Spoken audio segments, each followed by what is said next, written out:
जी, आप कभी कर्मों का जब खेल बताते हैं, कर्मों का जब पूरा चक्कर बताते हैं, तो भयभीत हो जाता है मन की छोटी छोटी बातों से ही। अगर किसी का दिल दुखाया या किसी को हमारे द्वारा ऐसा आचरण हो गया तो उसका हमें भोगना पड़ेगा महाराज जी।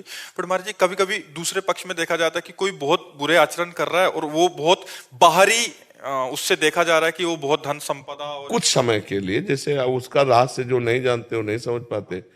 जैसे पुण्य अधिक है, पाप कम है, तो हमें पहले पाप भोगाया जाएगा। ये हमारे सृष्टि भागवतिक विधान में है। पहले पाप भोगवाया जाएगा, और जहां ये खत्म हुआ तो पीछे का पुण्य और अभी का पुण्य, प्रकाश ही प्रकाश, आनंद ही आनंद, कभी दुख नहीं भोगना पड़ेगा आगे। हाँ, और जिसका पाप अधिक होता है और पुण्य थोड़ा होता है, तो पहले उसे पुण्य भोगाया जाएगा। अब वो पाप करते हुए भी आनंदित है, पाप करते हुए भी सुरक्षित है, पाप करते हुए भी बहुत स्वस्थ है, सब उसकी अनुकूलता है। और जहां उसका वो पुण्य खत्म हुआ और वर्तमान का पाप और पूर्व का पाप लगा, विध्वंस हो जाएगा, मिट्टी में मिल जाएगा, किसी काम का नहीं रहेगा। ये रहस्य। हाँ, आंतरिक रहस्य है। देखो, महाराज नृग ने इतना दान किया कि दानियों में सर्वश्रेष्ठ नाम पड़ा।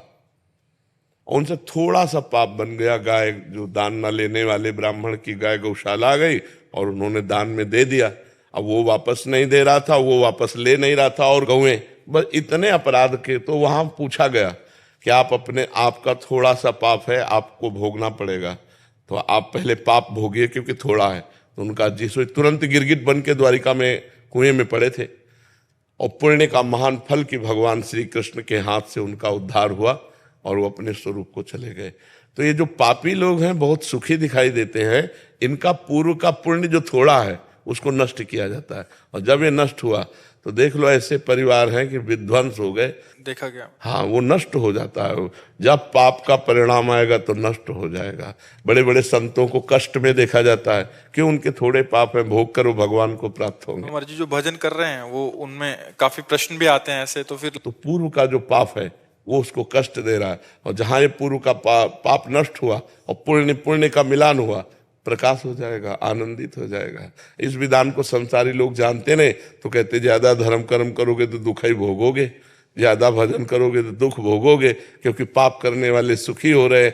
ऐसा नहीं, पाप करने वाले के पास तो कुछ बच ही नहीं जाता, फिर पुण्य नष्ट हो तभी तो किसी काम का नहीं रहता कि यहाँ का सब कुछ नष्ट हो जाएगा, इसके बाद नाली का कीड़ा बनेगा कि भूत बनेगा कि प्रेत बनेगा, क्या बनेगा, कोई परिणाम का पता नहीं। वो तो कष्ट ही कष्ट है आगे। बस आगे कष्ट है, इसीलिए तो शास्त्र में भरा पड़ा हुआ कि होश में हो जाओ, होश में, नहीं तो फिर भोगना ही भोगना पड़ेगा। नरक जाओ, फिर अन्य योनियों में जाओ, उसमें भी बड़ा कष्ट।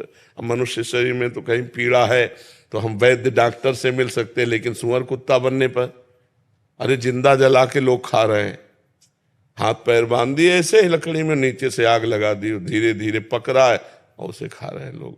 बड़ा पाप कर्म करते हैं, पाप कर्म का फल बहुत दुखमय होता है। अब मान लो इस समय हम सुधार में चल रहे हैं, लेकिन पीछे बुरा किया तो भोगना पड़ेगा। तभी लोग कहते हैं अरे बताओ इतने बड़े साधु, इनको कैंसर हो गया, तो भोगना पड़ेगा ना, पूर्व में कर्म कर्म किए, अवश्य में भोक्तव्यम कृतम कर्म शुभाशुभम। इसलिए डरो, पाप कर्म मत करो, अच्छे कर्म करो, नाम जप करो, दूसरों का हित करो, इसी में मंगल हो जाएगा।